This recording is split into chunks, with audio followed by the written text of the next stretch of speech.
Hello student, welcome welcome. पिछले video के अंदर हम लोगों ने विद्युत क्षेत्र इंटेंसिटी और विद्युत क्षेत्र रेखाएं और उससे रिलेटेड न्यूमेरिकल्स किए थे। आज अपना टॉपिक है, यदि दो समान परिमाण के आवेश जो अलग अलग प्रकृति के हैं एक दूसरे से बहुत कम दूरी पे उन दोनों को रख दिया जाए तो उन दोनों आवेशों का ये जोड़ा, उन दोनों आवेशों का ये समूह, उन दोनों आवेशों का ये निकाय क्या कहलाता है, इसे क्या नाम दिया गया या क्या नाम दिया जाएगा। तो उसी से रिलेटेड, उसी टॉपिक पर आधारित है अपना नया टॉपिक है विद्युत द्विध्रुव। विद्युत शब्द का मतलब है आवेश, द्विव का मतलब हो गया दो और ध्रुव का मतलब हो गया सिरे।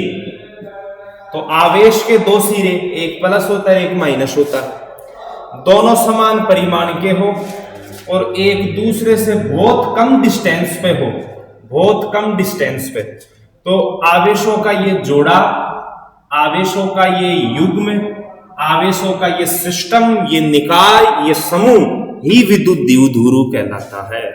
तो आज अपना जो टॉपिक है उसका नाम है विद्युत द्विध्रुव, इलेक्ट्रिक डाइपोल। ठीक है, इलेक्ट्रिक डाइपोल विद्युत द्विध्रुव। तो किसे कहोगे आप लोग विद्युत द्विध्रुव?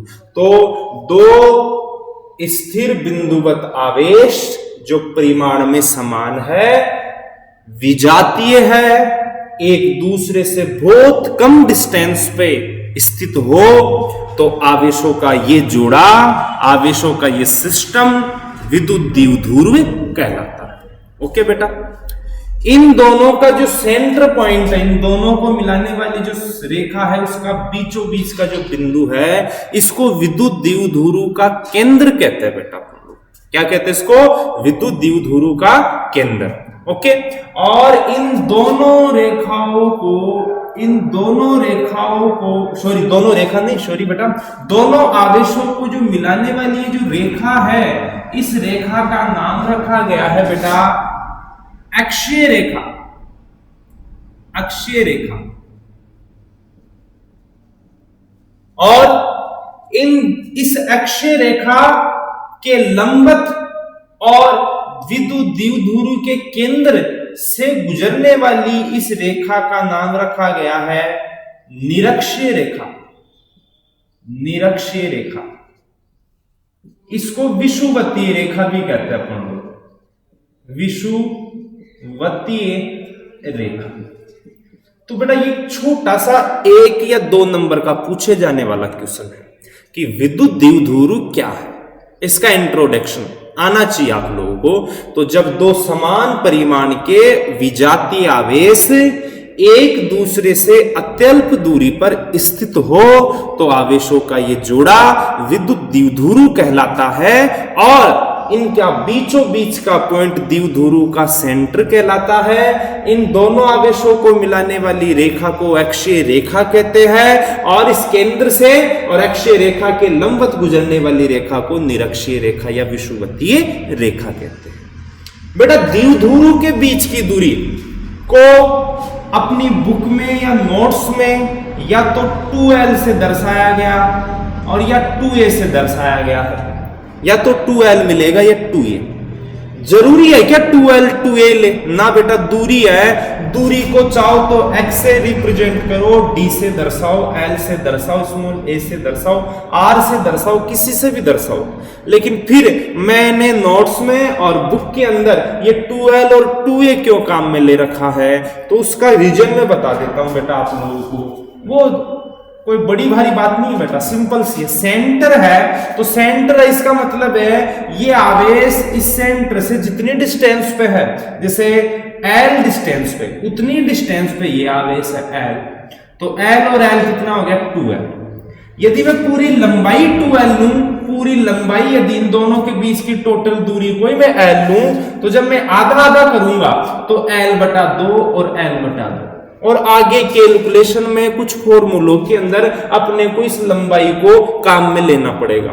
और इस लंबाई को कैलकुलेट भी करना पड़ेगा न्यूमेरिकल में, तो बस वो कैलकुलेशन थोड़ी सी इजी हो, क्योंकि एक तो अपन लोग आधा एल ही लेके चले और एक एल बटा 2 ही, तो बटे की संख्या में आप जानते हो थोड़ा सा जो कैलकुलेशन है वो थोड़ा सा टफ बन जाता है। सीधा सीधा मान हो तो कैलकुलेशन इजी वे में चला जाता है, ठीक है। तो इसीलिए, और वैसे तो ये कोई जरूरी नहीं है बेटा कि आप लोग 2l लो 2a लो, आपके मन में आए जिससे दूरी रिप्रेजेंट करना, बस आपको कैलकुलेशन आनी चाहिए, वो आपकी सुविधा के लिए है।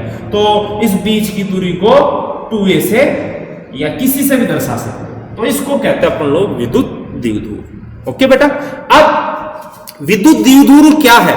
दो आवेश ही तो है, तो दो आवेश, जहां आवेश आ जाते हैं वहां इलेक्ट्रोस्टैटिक्स की चर्चा हो जाती है, स्थिर विद्युतिकी की, और उससे रिलेटेड टॉपिक पढ़ने स्टार्ट हो जाता है। लेकिन विद्युत द्विध्रुव का जो अपन व्यवहार प्रदर्शित करते हैं, जिस भौतिक राशि से अपन विद्युत द्विध्रुव का व्यवहार समझते हैं, उसको अपन लोग कहते हैं द्विध्रुव आघूर्ण। विद्युत द्विध्रुव आघूर्ण, इलेक्ट्रिक डाइपोल मोमेंट, ठीक है, विद्युत द्विध्रुव आघूर्ण। अपन इस विद्युत द्विध्रुव के लिए 5 भौतिक राशियां पढ़ेंगे, 5 भौतिक राशियां।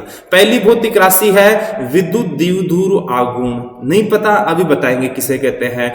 दूसरा है इस विद्युत द्विध्रुव के द्वारा उत्पन्न विद्युत क्षेत्र की तीव्रता, इस अक्षीय रेखा पे निकालेंगे, निरक्षीय रेखा पे भी निकालेंगे, क्योंकि आवेश जहां आता है वहां विद्युत क्षेत्र निकाला जाता है, ठीक है। फिर इस विद्युत द्विध्रुव पर अपन बल आघूर्ण की चर्चा करेंगे। बेटा 11वीं क्लास में आप लोगों ने पढ़ा होगा बल आघूर्ण, नहीं जानते कोई बात नहीं है, बताएंगे आपको, समझाएंगे। तो इसके ऊपर अपन बल और बलाघूर्ण की चर्चा करेंगे। इसके बाद में विद्युत द्विध्रुव को घुमाने में या विद्युत द्विध्रुव पर किया गया कार्य भी जानेंगे, कार्य तो जानते हो। और फिर इसके बाद में विद्युत द्विध्रुव की स्थितिज ऊर्जा, पोटेंशियल एनर्जी भी जानेंगे। तो ये 5 भौतिक राशियां अपन लोग विद्युत द्विध्रुव के लिए समझेंगे, इनके फॉर्मूले, इनके डेरिवेशन जो भी है, इनकी जो न्यूमेरिकल्स है वो जानेंगे, ठीक है। तो द्विध्रुव बस आवेश ही स्थिर आवेशों का एक समूह है, 2 स्थिर आवेश है, इसको द्विध्रुव बोला गया। बस उनमें शर्त है कि दोनों परिमाण में बराबर है, वी जाती है। तो अब इनके लिए 5 भौतिक राशि अपन लोगों को जानना है। सबसे पहली भौतिक राशि है जिसका नाम है विद्युत द्विध्रुव आघूर्ण। तो किसे कहते हैं अपन लोग विद्युत द्विध्रुव आघूर्ण? समझना बेटा, यदि मैं इस विद्युत द्विध्रुव के एक आवेश कोई सा भी एक आवेश ले लो, क्योंकि परिमाण तो समान होता ही है, परिमाण समान होता है। तो अगला टॉपिक अपना जो है उसका नाम है विद्युत द्विध्रुव आघूर्ण। एक तो इस भौतिक राशि की चर्चा करेंगे अपन लोग, और इस विद्युत द्विध्रुव आघूर्ण को बेटा P से प्रदर्शित करते हैं, P से, और ये एक सदिश राशि है। फिर इस द्विध्रुव के लिए बेटा अपन लोग पढ़ेंगे विद्युत क्षेत्र की तीव्रता, विद्युत क्षेत्र की तीव्रता जिसको सब जानते हैं ई से प्रदर्शित करते हैं। और 2 जगह निकालेंगे बेटा विद्युत क्षेत्र की तीव्रता, एक तो निकालूंगा मैं अक्षीय रेखा पर विद्युत क्षेत्र की तीव्रता ज्ञात की जाएगी, एक ज्ञात की जाएगी निरक्षीय रेखा पर विद्युत क्षेत्र की तीव्रता। इसके बाद में बेटा अगली फिजिकल क्वांटिटीज, अगली भौतिक राशि विद्युत द्विध्रुव के लिए कौन सी है? बल एवं बल आघूर्ण। किसी विद्युत द्विध्रुव पर बल और बलाघूर्ण कितना लगता है वो आगे जानेंगे, कैसे लगता है, कब लगता है। विद्युत द्विध्रुव पर किया गया कार्य, अब ये कार्य कौन करेगा? आप करोगे, मैं करूंगा, वो आगे जानेंगे। विद्युत द्विध्रुव की एनर्जी कौन देता है, कैसे देता है, कब देता है, एनर्जी भी जानेंगे अपन लोग। तो अपन लोगों को विद्युत द्विध्रुव के लिए ये 5 भौतिक राशियां समझनी है बेटा, इनके फॉर्मूले, इनके न्यूमेरिकल, इनके डेरिवेशन, इनकी कैलकुलेशन जो भी है। तो सबसे पहले मैं स्टार्ट करता हूं विद्युत द्विध्रुव आघूर्ण किसे कहते हैं। तो बेटा विद्युत द्विध्रुव आघूर्ण 2 भौतिक राशियों का गुणनफल है।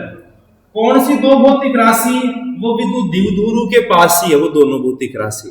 यदि मैं इस विद्युत द्विध्रुव के एक आवेश का परिमाण लूं, दोनों का परिमाण सेम है, किसी भी एक आवेश का ले लो परिमाण।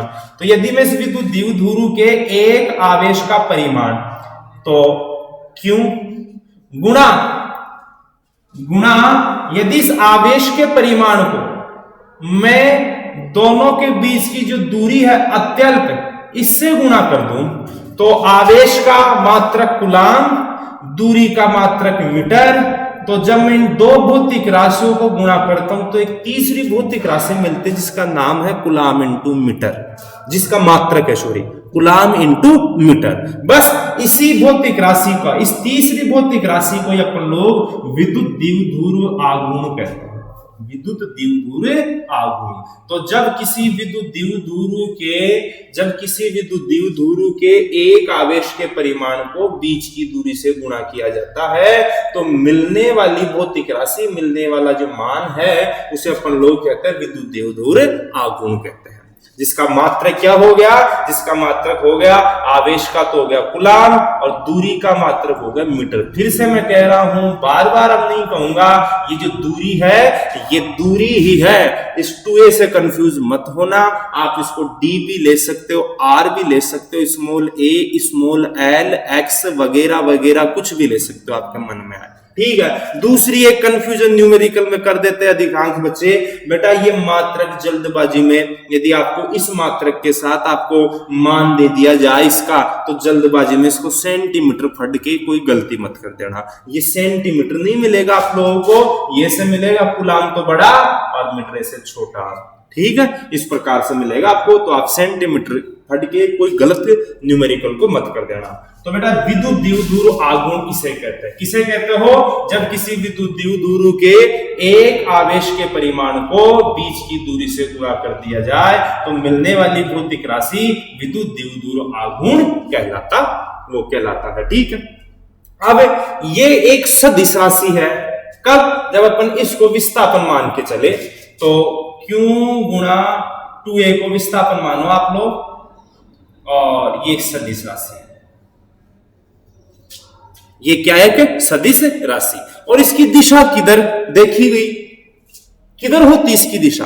तो मैं आपको बता दूं, आपको इलेक्ट्रिक फील्ड की डायरेक्शन पता होना चाहिए। इलेक्ट्रिक फील्ड की डायरेक्शन बेटा, और आपको पता है इलेक्ट्रिक फील्ड की डायरेक्शन जो होती है वो प्लस आवेश से माइनस आवेश की ओर होती है। प्लस से तो दूर और माइनस की ओर। बस उस इलेक्ट्रिक फील्ड की डायरेक्शन के अपोजिट डायरेक्शन में ही विद्युत द्विध्रुव आघूर्ण की डायरेक्शन पाई गई। ठीक है। तो विद्युत द्विध्रुव आघूर्ण की दिशा P वेक्टर, विद्युत द्विध्रुव आघूर्ण एक सदिश राशि है और इसकी जो दिशा है वो विद्युत क्षेत्र के विपरीत दिशा, विद्युत क्षेत्र की दिशा के विपरीत दिशा में ली जाती है। तो विद्युत क्षेत्र की दिशा होती है +2 ठीक है E के, और जबकि द्विध्रुव आघूर्ण की जो दिशा होती है वो इधर होती है -2 इधर होती है।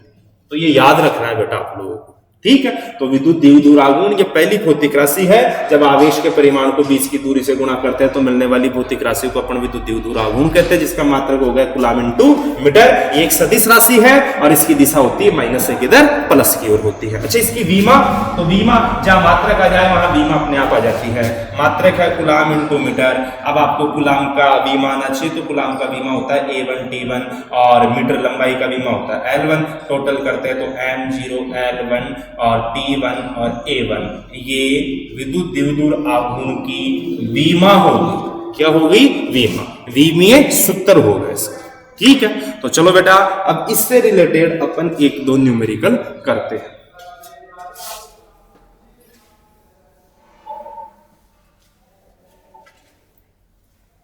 ये विद्युत द्विध्रुव आघूर्ण बेटा केमिस्ट्री में भी आप लोग पढ़ते हो, केमिस्ट्री में भी आप लोगों को मिलेंगे। और इसके एग्जांपल अपने बुक में केमिस्ट्री से रिलेटेड दे रखे हैं। जैसे पहले एग्जांपल दे दिया मैंने आप लोगों को, एक H+ आयन है और एक Cl- आयन है, मतलब मिलाए तो HCl है। ठीक है। दोनों के बीच की डिस्टेंस आप लोगों को दे दी गई। डिस्टेंस को किसी से भी रिप्रेजेंट कर लो आप लोग, तो बीच की डिस्टेंस आप लोगों को दे दी गई 2 एंगस्ट्रॉम। एंगस्ट्रॉम बहुत छोटा मान है बेटा। एंगस्ट्रॉम जानते हो 1 एंगस्ट्रॉम में कितना मीटर होता है? 10⁻⁻10 मीटर। 1 एंगस्ट्रॉम में ये वैल्यू होती है। और मैंने आपको कहा कि दो समान परिमाण के विपरीत प्रकृति के तो होने ही चाहिए, साथ में उनके बीच की डिस्टेंस बहुत कम होनी चाहिए, उसको विद्युत द्विध्रुव बोला गया है। ठीक है। तो अब आप लोगों से पूछा है, बताओ इस विद्युत द्विध्रुव का आप लोग आघूर्ण ज्ञात करो। आघूर्ण का सूत्र होता है P बराबर आवेश और गुना आवेशों के बीच की दूरी। ठीक है, आवेश कितना है, इसके ऊपर प्लस है, इसके ऊपर माइनस है, तो आप जानते हो प्लस और माइनस दोनों का चार्ज सेम होता है, 1.6 इंटू 10 की पावर माइनस का 19। आयन है, सिंगल आयन है ये। ठीक है, तो P बराबर आवेश का मान होगा 1.6 इंटू 10 की पावर माइनस का 19 और गुना R का मान होगा 2 एंगस्ट्रॉम, तो 2 एंगस्ट्रॉम का मान रख देंगे और मात्रक कूलाम इंटू मीटर, चाहो तो लास्ट में लिख सकते हो मात्रक है। तो P बराबर हो गया 10 की घात तो हो गई ये कितनी 29 माइनस का, और ये हो गया 16 दूनी 32, तो 16 दूनी 32 हो गया ये 32, तो 3.2 और कूलाम इंटू मीटर, तो ये इसका आंसर हो गया। HCl आयन जब दोनों आयन इतनी डिस्टेंस पे होते हैं तो उस कंडीशन के अंदर उनका द्विध्रुव आघूर्ण इतना होता है। ठीक है, 3.2 गुना 10 की घात माइनस का 29। वैसे सिंपल से न्यूमेरिकल पूछे जाते हैं और पूछे जा चुके भी हैं। ठीक है बेटा, ऐसे 1-2 न्यूमेरिकल आ चुके हैं, नंबर इनसे रिलेटेड 1 या 2 नंबर का क्वेश्चन आता है लगभग। ठीक है, एक क्वेश्चन और देखो आप लोग, मैंने आपको कहा NaCl आयन है, Na प्लस Cl माइनस, तो NaCl बन गया ये। बीच की डिस्टेंस आप लोगों को अब की बार ज्ञात करनी है, दी नहीं, लेकिन इसने कहा कि NaCl के लिए द्विध्रुव आघूर्ण का मान है 3.4 इंटू 10 की पावर माइनस का 30 कूलाम इंटू मीटर, द्विध्रुव आघूर्ण का मान। ठीक है, इस द्विध्रुव आघूर्ण का मान इतना है, बताओ दोनों आयनों के बीच की डिस्टेंस कितनी है, ये पूछी जा रही है आप लोगों से। तो सिंपल सा सूत्र आप लोग रख दो, P बराबर सूत्र होता है अपना आवेश और गुना बीच की दूरी। बीच की दूरी पूछ रहा है, Q का इधर क्या दे देंगे अपन लोग भाग, तो R बराबर हो गया, R बराबर फॉर्मूला बन गया P अपॉन Q।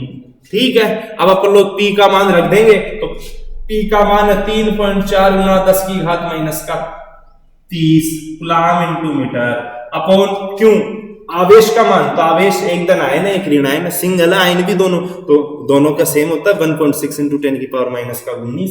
ठीक है, तो 1.6 इंटू 10 की पावर माइनस का 19 कूलाम, पॉइंट से पॉइंट कट गया, एक तो ये पॉइंट और ये पॉइंट, कूलाम से कूलाम कट गया, 10 की पावर 19 से 10 की पावर 30 काट दी मैंने, तो 10 की पावर कितनी बच गई 11 बच गई, माइनस का 11।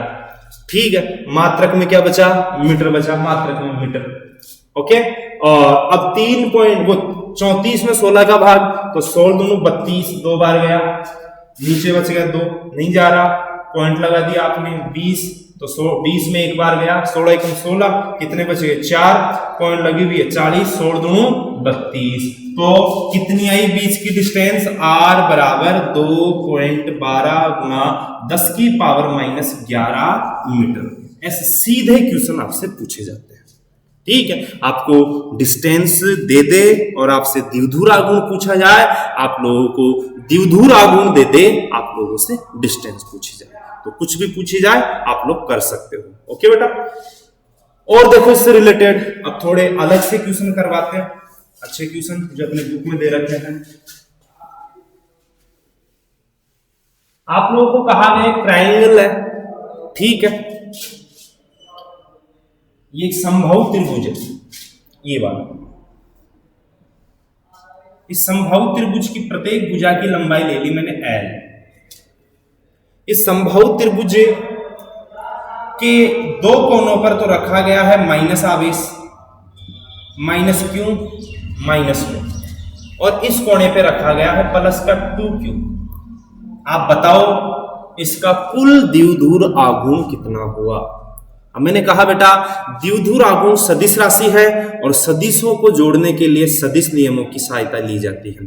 सदिश नियम त्रिभुज का नियम है, समांतर चतुर्भुज का नियम है, और जोड़ अपन लोग उनसे लेते हैं 2 सदिशों को, और यदि जो रिजल्ट आता है उस रिजल्ट का अपन जब मैग्नीट्यूड निकालते हैं, परिमाण निकालते हैं, तो सूत्र आपके पास है R बराबर √p² plus q² plus 2pq cos theta. होता है कि नहीं होता।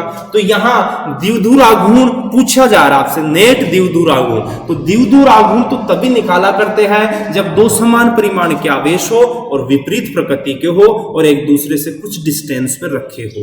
तो यहां आप लोगों को क्या द्विध्रुव नजर आ रहे हैं क्या, ये आप लोगों को बेटा गौर करके देखना है। तो हाँ, यहां मेरे को द्विध्रुव नजर आ रहे हैं, वो भी कितने 2। तो इसका मतलब 2 द्विध्रुव, तो दोनों का द्विध्रुव आघूर्ण होंगे 2। ठीक है। अब देखना द्विध्रुव के लिए एक तो माइनस चाहिए एक प्लस चाहिए, दोनों परिमाण में समान। तो इधर देखना बेटा माइनस का क्यों नजर आ रहा आप लोगों को, और यहां से प्लस का 2 क्यू में से 1 क्यू काम में ले लो, के लो आप 1 क्यू अलग अलग कर लो। तो यहां प्लस का क्यू और यहां प्लस का क्यू, टोटल 2 क्यू। लेकिन इधर देखो इसका माइनस का क्यू और इसका प्लस का क्यू दे दो इसको 1, तो 1 बना कि नहीं बना, तो एक द्विध्रुव बन गया। इसका माइनस का क्यू और इसका प्लस का क्यू, तो 2 द्विध्रुव बने कि नहीं बने, बन गए। तो 2 द्विध्रुव बन गए तो कितने द्विध्रुव आघूर्ण निकलेंगे 2। अब दोनों का क्या निकालना अपने को, नेट। ठीक है, पहले ये बताओ द्विध्रुव आघूर्ण की डायरेक्शन किधर लेता हूं मैं, तो मैंने अभी कहा माइनस आवेश से प्लस आवेश की ओर द्विध्रुव आघूर्ण की डायरेक्शन होती है। तो देखना ये माइनस आवेश इस माइनस आवेश से प्लस आवेश की ओर, इधर पहला द्विध्रुव आघूर्ण तो इधर होगा। ठीक है, यहाँ 2 द्विध्रुव बन रहे हैं, एक तो ये बन रहा है देखो, और एक ये बन रहा है। यहां मेरे पास प्लस का 2 क्यू था, मैंने उसके अलग अलग कर दिए, 2 मान दिए, प्लस का क्यू और प्लस का क्यू, तो 2 द्विध्रुव बन रहे हैं। एक ये बन गया माइनस क्यू प्लस क्यू, एक ये बन गया minus Q plus Q. Okay बेटा, ठीक है। तो इस द्विध्रुव का द्विध्रुव आघूर्ण P1 वेक्टर और इस द्विध्रुव का द्विध्रुव आघूर्ण हो गया P2 वेक्टर। हो गया कि नहीं हो गया। अब अपन लोग दोनों का रिजल्ट निकालेंगे, तो दोनों का रिजल्ट अपने को समांतर चतुर्भुज के नियम से निकालना है। और समांतर चतुर्भुज का नियम क्या कहता है, इन दोनों का रिजल्ट इनके कटान बिंदु से गुजरने वाला विकिरण बताएगा। समझाए थे मैंने आप लोगों को ये क्वेश्चन, कटान बिंदु से गुजरने वाला विकिरण ये बताएगा इनका नेट द्विध्रुव आघूर्ण का मान, कुल द्विध्रुव आघूर्ण का मान। ठीक है, तो यहाँ कुल द्विध्रुव आघूर्ण अपने को निकालना है, वो इधर मिलेगा अपने को। अब इस कुल द्विध्रुव आघूर्ण का परिमाण कैसे निकालूंगा, तो सूत्र है रिजल्ट R बराबर पहले सदिश का स्क्वायर दूसरे सदिश के परिमाण का स्क्वायर प्लस 2 पहले सदिश का परिमाण दूसरे सदिश का परिमाण और गुणा cos थीटा। थीटा है दोनों सदिशों के बीच की दूरी, तो बेटा वो बीच का कोण, सॉरी बीच की दूरी नहीं, बीच का कोण, ये कोण है 60 डिग्री, तो ये शीर्षाभिमुख कोण ये भी कितना हो जाएगा 60 डिग्री हो जाएगा। ठीक है, पहला सदिश P1 वेक्टर दूसरा सदिश P2 वेक्टर। ठीक है, ये पहले द्विध्रुव का द्विध्रुव आघूर्ण है P1 वेक्टर और ये दूसरे द्विध्रुव का द्विध्रुव आघूर्ण है P2 वेक्टर, और दोनों के बीच का कोण कितना है 60 है, तो वहां 60 ले लेंगे। अच्छा, अब P1 वेक्टर और P2 वेक्टर का परिमाण तो बताओ कितना है, तो इधर देखना P1 का मान बताओ, तो सूत्र द्विध्रुव आघूर्ण क्या होता है, आवेश और गुणा बीच की दूरी। तो आवेश का परिमाण है क्यू, तो क्यू और बीच की दूरी है L, और P2 का मान भी इतना ही होगा क्योंकि आवेश भी उतना ही है, बीच की दूरी भी इतनी, तो P1 और P2 के मान तो आपस में क्या है बराबर। और थीटा कितना लेना आप लोगों को 60 डिग्री लेना, नहीं लेना, ये मान आप लोग बेटा यहाँ पे रख दोगे। तो यहाँ रखते हैं अपन लोग, तो देखना क्या लिखेंगे अपन लोग यहाँ पे रखने पर, आर है रिजल्ट टोटल मान, तो टोटल मान है P वेक्टर का कुल। ठीक है ना, तो अपन लोग कुल द्विध्रुव आघूर्ण निकाल रहे हैं, तो ये है रिजल्ट। तो P कुल द्विध्रुव आघूर्ण का कुल मान, नेट मान बराबर पहले सदिश, तो पहला सदिश है P1 वेक्टर, उसका परिमाण कितना है P1 का स्क्वायर, दूसरे सदिश का परिमाण का स्क्वायर, दूसरा सदिश है P2 वेक्टर, तो इसके परिमाण का स्क्वायर, और प्लस 2 पहला सदिश दूसरा सदिश और cos 60 डिग्री का अंडर रूट। ओके, अब मान रखते हैं P1 और P2 का मान है QL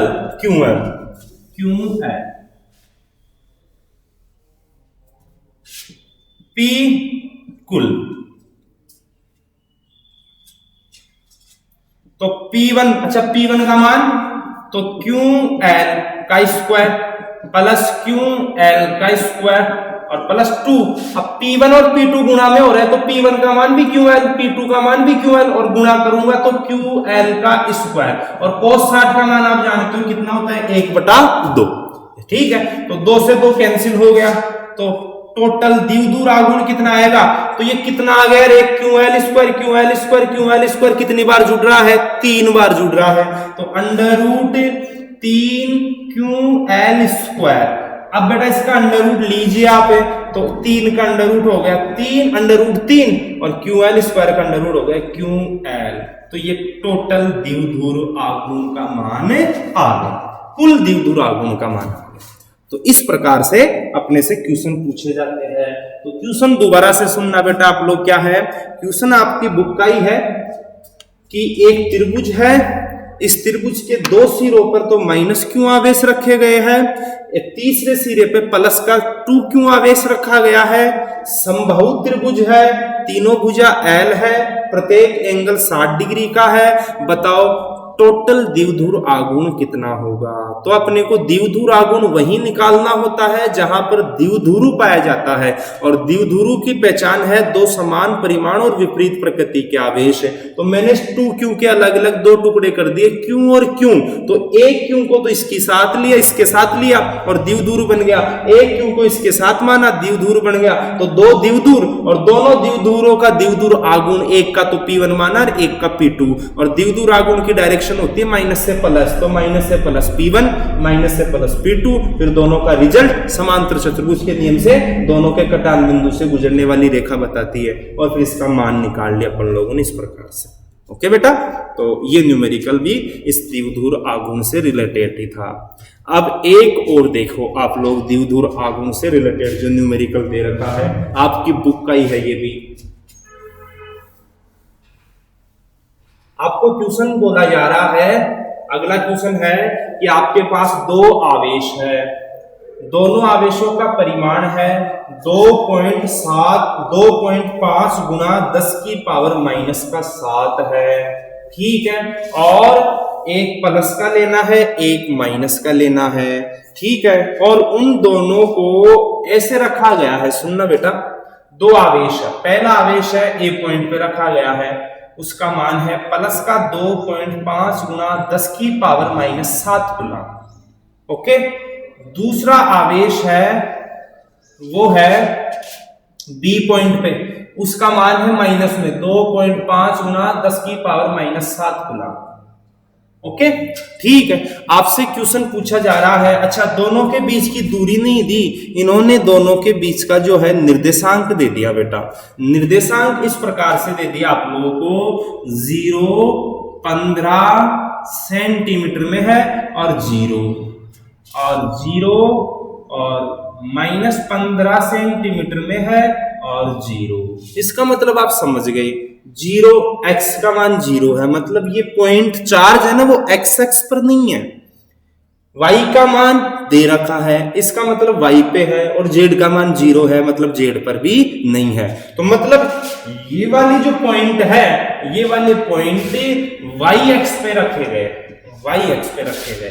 तो या तो इसको y एक्स मान लो आप लोग, या फिर y एक्स आप लोग ऐसे ले लो, ठीक है। तो आपकी जैसी इच्छा हो वैसे करो। जैसे मैंने कहा कि ये तो x एक्स है और ये y एक्स है, और ये इन दोनों का मूल बिंदु है, ठीक है। तो x एक्स पे तो है ही नहीं, क्योंकि x एक्स के लिए तो मान है 0, y पे दे रखे, ये एक तो दे रखा प्लस का 15 सेंटीमीटर y का मान, इसका मतलब आप मूल बिंदु से ऊपर चले जाओ, प्लस का 15 सेंटीमीटर पे चले जाओ, यहां चले गए, तो यहां रखो एक आवेश को, क्यों एक हो तो, और एक रखो -15 सेंटीमीटर, तो -15 सेंटीमीटर पे उतना ही नीचे आ जाओ, तो अगले आवेश को यहां रखो। और अब बताओ इसका द्विध्रुव आघूर्ण कितना होगा और किधर होगा, दिशा भी, क्योंकि सदिश राशि का मान निकाल रहे तो दिशा तो आती है अपने आनी चाहिए, ठीक है। तो द्विध्रुव आघूर्ण का सूत्र क्या होता है, आवेश का परिमाण कितना है, 2.5 गुना 10 की पावर माइनस 7 कूलम, गुना दोनों के बीच की दूरी। बता सकते हो बेटा दोनों के बीच की दूरी कितनी है, तो दूरी हमेशा जुड़ती है,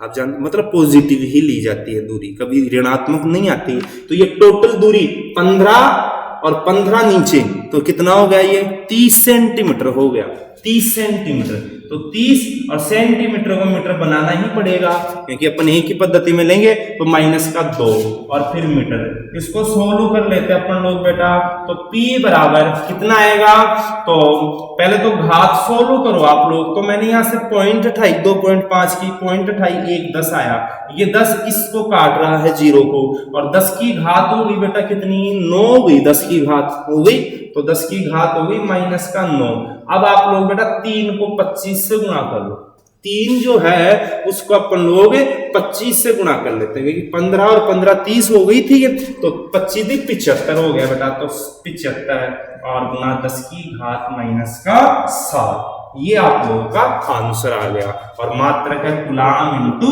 मीटर। अच्छा दिशा बताओ किधर है, तो दिशा हमेशा माइनस आवेश से प्लस आवेश की ओर हुआ करती है। माइनस आवेश है बी वाला, तो यहां माइनस आवेश था और यहां प्लस आवेश था। तो मैंने अभी कहा द्विध्रुव आघूर्ण की दिशा, ये सदिश है, इसकी दिशा होती है माइनस से प्लस, मतलब यहां द्विध्रुव आघूर्ण की दिशा है y की धनात्मक दिशा में, और y की धनात्मक दिशा को दर्शाने वाला एकांक सदिश होता है प्लस का j प्लस का क्या होता है j तो यहां सदिश रूप में लूंगा तो वेक्टर, और यहां लगाऊंगा प्लस का j सदिश में ले तो दिशा भी बता सकते हो आप लोग चाहो तो ये परिमाण ये दिशा। बेटा जरूरी नहीं आप लोगों को यहाँ y पे दिया जाए, आपको निर्देशांक ऐसे भी दे सकता है 0 0 और 15, 0 0 और -15। तो अब समझ जाना ये x पे भी नहीं होंगे, y पे भी नहीं होंगे, z पे होंगे। z ऐसे आता नहीं आता, ऐसे आता है, और ऐसे दर्शाते कैसे उसको, ऐसे दर्शाते अपन लोग z को, ठीक है। ये डॉट डॉट वाले तो ऋणात्मक होते हैं, ऋणात्मक डायरेक्शन को दर्शाते हैं जहां डॉट डॉट है, और पूरी जो लाइन होती है वो धनात्मक लाइन को दर्शाती है। जानते हो आप ये तो अच्छी तरह से, जानते नहीं जानते, पूरी धनात्मक, पूरी वाली लाइन धनात्मक को, डॉट डॉट वाली ऋणात्मक को। तो वैसे जेड होता है ऐसे है, लेकिन बोर्ड पे नहीं दर्शा सकते। कहां खींचूंगा लाइन, दिख रही क्या आप लोगों को, नहीं दिख रही, ठीक है। तो अपन लोग जेड को ऐसे दर्शाते, तिरछा करके इसको जेड को दर्शाने का काम करते हैं बेटा, ठीक है। तो जेड पे पूछे तो जेड पे रख देना, डिस्टेंस उतनी रहेगी 30 ही, गुणा करना है बस, क्या बदल जाएगी, दिशा बदल जाएगी, जे केप की जगह वो जे केप की जगह आ जाएगा अपना के केप, ठीक है ना, जेड की दिशा दर्शाने के लिए। तो बेटा ये था अपना विद्युत द्विध्रुव, और इससे रिलेटेड थे बेटा न्यूमेरिकल, और पढ़ा अपन लोगों ने विद्युत द्विध्रुव आघूर्ण पढ़ा। अब इससे आगे का जो टॉपिक होगा वो ये होगा कि किसी विद्युत द्विध्रुव की अक्षीय रेखा पर इलेक्ट्रिक फील्ड कितना उत्पन्न होता है, क्योंकि पॉजिटिव चार्ज भी इलेक्ट्रिक फील्ड उत्पन्न करेगा, नेगेटिव चार्ज भी इलेक्ट्रिक फील्ड उत्पन्न करेगा, तो अक्षीय रेखा पे कितना होगा और निरक्षीय रेखा पे कितना होगा। तो अगले लेक्चर वीडियो के अंदर अपन लोग विद्युत द्विध्रुव के कारण इलेक्ट्रिक फील्ड की इंटेंसिटी ज्ञात करेंगे एक्सिस रेखा पे और निरक्षीय रेखा पे। ओके बेटा, थैंक्स।